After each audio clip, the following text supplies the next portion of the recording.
minkum siyamana wa siyama. Pada kesempatan ini perkenankan saya melaporkan beberapa hal terkait kegiatan hari ini. Hari ini kita mengadakan halal bihalal IGTKI dengan seluruh guru dan kepala sekolah yang tergabung dalam wadah IGTKI PGRI Kabupaten Purwakarta. Hadirin yang berbahagia, pada kesempatan ini pula kami mengundang para guru, kepala TK, serta pengawas yang telah memasuki masa purna bakti sebagai tanda cinta kasih kami terhadap mereka yang telah berjasa di pendidikan anak usia dini.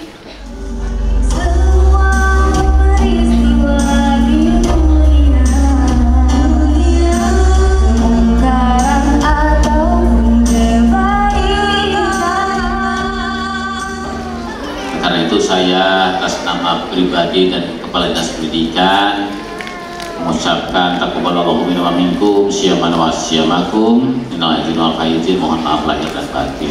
Saya tentu banyak salah ke Bapak Ibu semuanya, banyak hilaf dalam memberikan layanan ke Bapak Ibu semuanya, dalam memperhatikan Bapak Ibu semuanya.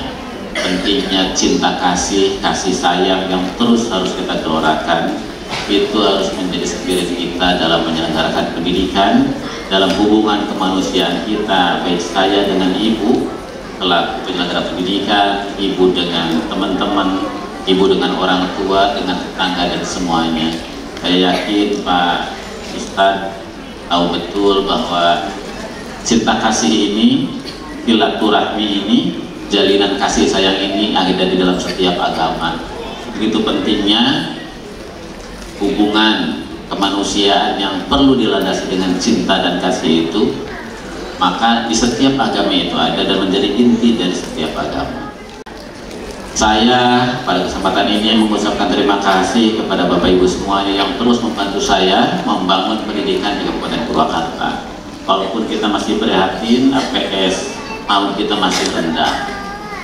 Karena apa? Ada perubahan pembagi. Dulu itu pembagi APS PAUD itu usia 5-6 tahun. Sekarang pembaginya jadi 3-6 tahun, jadi nambahan. Nah, karena itu saya minta ke para pengawas gitu ya, para kepala sekolah, nanti di lingkungannya diajak siswa anak-anak usia PAUD itu untuk bersekolah di TK Bapak Ibu semuanya. Kalau yang usianya di bawah 5 didorong untuk bisa masuk ke biar apa? Biar semuanya bergerak. Nah, saya dalam kesempatan ini juga meminta ke jenjang PAUD ini, di implementasi kurikulum Merdeka masih tergolong rendah. Sekarang itu gampang. Jadi saya, ibu-ibu akan sangat gampang dikontrol oleh BBPMP, Balai Besar Penjaminan Mutu Pendidikan di Jawa Barat, yang alhamdulillah hari kemarin kita mendapat penghargaan dari BBPMP. Tapi kita masih prihatin karena di PAUD-nya ini, di TK ini masih kurang. Jadi nanti saya minta Kabid PAUD ada 3 indikator. Yang pertama di kurikulum Merdeka itu seberapa besar Bapak Ibu mengaktifasi akun belajar apa Bu? Akun belajar IT. Jadi seluruh guru di Indonesia termasuk guru PAUD itu dikasih akun belajar ID. Punya nggak? Ya. Punya. Sering dipakai nggak? Nah, kalau nggak sering dipakai itu ketahuan sama kementerian. Nanti kalau nggak pernah dipakai itu ketahuan dan tidak aktif, nanti di cleansing. Nah, itu harus diaktifasi kembali. Nah, seluruh itu akan kelihatan. Jadi sukses tidaknya adalah akun belajar ID-nya udah diaktifasi atau belum. Kalau SD sama SMP sama siswanya. Jadi anak SD, anak SMP itu dikasih akun belajar ID harus dipakai belajar oleh guru dan siswanya. Kalau enggak, di Kabupaten Purwakarta terpotret rapotnya nanti jelek, nggak bagus. Nah, ini pentingnya kolaborasi, pentingnya kerjasama, pentingnya semangat motivasi yang merata antara kepala dinas, pejabat, guru-guru, kepala sekolah. ini saya minta betul ke guru-guru TK. Ini kan TK yang ada di sini. Ini ada ketua Himpaudi Igra, gitu ya. Ini Himpaudi, gitu. Agar guru-gurunya kembali mengecek akun belajar ID-nya. Nanti kalau yang tidak aktif segera hubungi. Ya Bu Leli ya. Bu Leli saya minta bantuannya agar anggota-anggotanya semua bisa mengaktifasi akun belajar ID dan menggunakannya. Bukan hanya mengaktifasikan aja, digunakan. Nanti kalau ada sini HP, kan semuanya punya HP. Akun belajar ID dan PMM itu bisa digunakan lewat HP. Nah ini penting untuk dilakukan. Terus apa? Ini di Hari Pendidikan Nasional, saya sadar betul bahwa sekarang itu kita sedang didorong untuk bisa mandiri belajarnya, mengaktifkan sekolah-sekolah yang berbasis pada digitalisasi.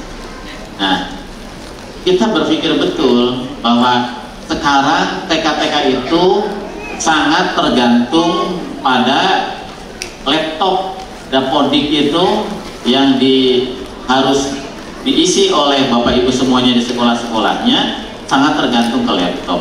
Kita pemerintah daerah itu kemarin baru bisa ngasih 13 laptop.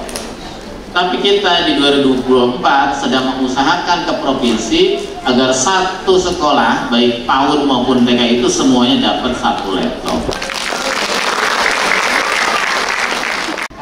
Alhamdulillah masih dalam suasana Idul Fitri kita berkumpul di sini untuk bersilaturahmi, tradisi yang tidak boleh ditinggalkan. Karena dengan kegiatan silaturahmi atau kita kenal adalah halal bihalal ini, banyak hal yang bisa kita lakukan, banyak hal yang bisa kita dapatkan, banyak hal yang bisa kita raih bersama. Minimal tadi Kepala Dinas Pendidikan mengingatkan gitu ya. Dari sana sudah tahu bahwa memang tidak semua perencanaan di Purwakarta kaitan dengan pembangunan itu bisa sempurna. Banyak faktor yang mempengaruhi, terutama adalah kaitan dengan kemampuan anggaran kita yang terbatas. Ya. Jadi Ibu, alhamdulillah hari ini kita berkumpul. Terima kasih. Yang pertama adalah kemarin kita sudah melaksanakan Hari Pendidikan Nasional. Saya bangga dengan capaian dunia pendidikan di Kabupaten Purwakarta di bawah kepemimpinan Bapak Dr. Purwanto. Terima kasih. Akan apresiasi tidak sedikit dari Kementerian Pendidikan, Kebudayaan, Riset dan Teknologi Republik Indonesia. Penghargaan didapat oleh Bupati atas kiprah Pak Kadisdik beserta seluruh jajaran, termasuk adalah tentang pendidikan berkarakter di Purwakarta yang sudah diakui oleh nasional. Kita menjadi pionir ya. Bahkan salah satu daerah yang sudah mempunyai perda khusus untuk pendidikan berkarakter tahun yang lalu, kita yang pertama. Itu tinggal kita implementasinya, bagaimana mensinkronkan antara pendidikan berkarakter Purwakarta Istimewa dengan Merdeka Belajar. Saya yakin ada kesamaan, banyak hal yang bisa disinergikan, Ibu dan Bapak tidak kemudian berbenturan, walaupun kemarin sudah ada berbenturan, itu hal yang kecil, yaitu kaitan dengan seragam. Saya sudah mengeluarkan Pergub yang baru 131 ya, Pak Kadis, 131 untuk mengganti Pergub 67 kaitan dengan pendidikan berkarakter. Hanya 2, dan itu pun tidak hal yang prinsipil.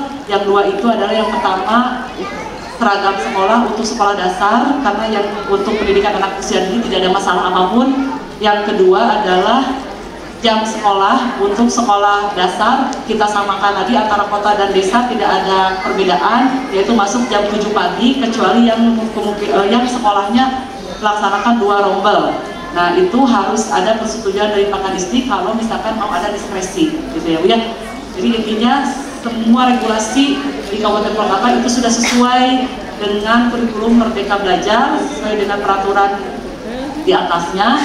Artinya nanti implementasi di lapangan perlu ada penguatan gitu ya. Ibu dan Bapak yang saya hormati, tadi kaitan dengan laptop, saya dengar langsung, saya telepon Pak Kadis DPMD karena nanti kita sedang menyusun kaitan dengan DBH desa. Saya ingin bahwa DBH desanya yang besar pasti ada PR anggaran, itu saya akan minta di dalamnya untuk pembelian laptop jika di desanya ada pendidikan anak usia dini. Nah, Ibu, di desa itu tidak semua desa besar Bu. Jadi DBH itu tergantung dari kontribusi pajak di tiap-tiap desa. Biasanya yang rata-rata besar itu daerah utara Purwakarta. Nah, sok mana we PAUD atau daerah utara itu Campaka, Cibatu, Bungursari, apalagi BBC, kemudian juga Jatiluhur. Nah itu biasanya rata-rata besar. Jadi bisa kemudian kalau bupati nitipkan di perbubnya pembelian laptop untuk PAUD itu bisa.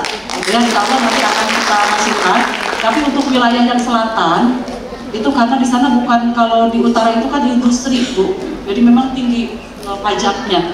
Yang untuk selatan itu wayahna sepertinya nanti kita akan cari lagi atau nanti di anggaran perubahan Pak Purwanto saya titip tuh misalkan untuk pembelian 30 laptop saja dari APBD 2 ditambah di anggaran perubahan. Mungkin nanti anggarannya saya titip ke Pak Sekda karena saya sudah selesai, tapi akan dititip dalam perencanaan uang PKS-nya masih di bawah kewenangan saya selaku Bupati. Nanti kedepannya anggarannya tolong diperkuat oleh Pak Kadis dengan Pak Sekda. Jadi ulang rempuh kebutuhan laptop itu satu sisi dari desa yang memang kuat anggarannya. Nah APBD itu kita akan intervensi untuk daerah selatan Pak Kadis ya. Jadi tong sini Bu, karena tadi perbedaan anggaran DBH desa itu ada antara utara dengan selatan. Yang tengahnya itu nanti kita akan pikirkan dari mana sehingga diharapkan 60% itu pada tahun ini bisa diselesaikan, sisanya nanti 40% di tahun anggaran 2024. Setelah itu baru selesai semuanya ya Bu ya. Mohon doanya itu dibuatkan perencanaan Pak Kadistik supaya nanti ibu-ibu tidak kesulitan untuk kemudian melaksanakan apa tuh kaitan dengan Dapodik ya, kaitan dengan Pak Dapodik. Bapak dan Ibu yang saya hormati, tentu tantangan makin besar, apalagi tadi masyarakat hari ini belum sepenuhnya memahami pentingnya pendidikan anak usia dini yang kemudian harus normatif masuk dalam sebuah lembaga pendidikan.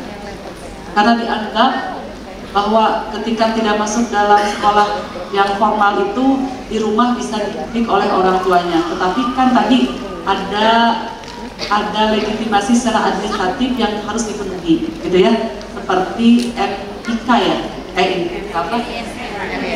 Nah, itu nomor induk siswa, itu yang harus memang dipenuhi sebelum masuk pada jenjang sekolah dasar. Ini perlu adanya sosialisasi gencar oleh semua pihak. Yang kedua adalah akses. Saya yakin dengan hari ini ada PAUD, ada KOBER, ada TK, ada RA dan sebagainya, akses anak-anak untuk bersekolah di beberapa wilayah terpencil.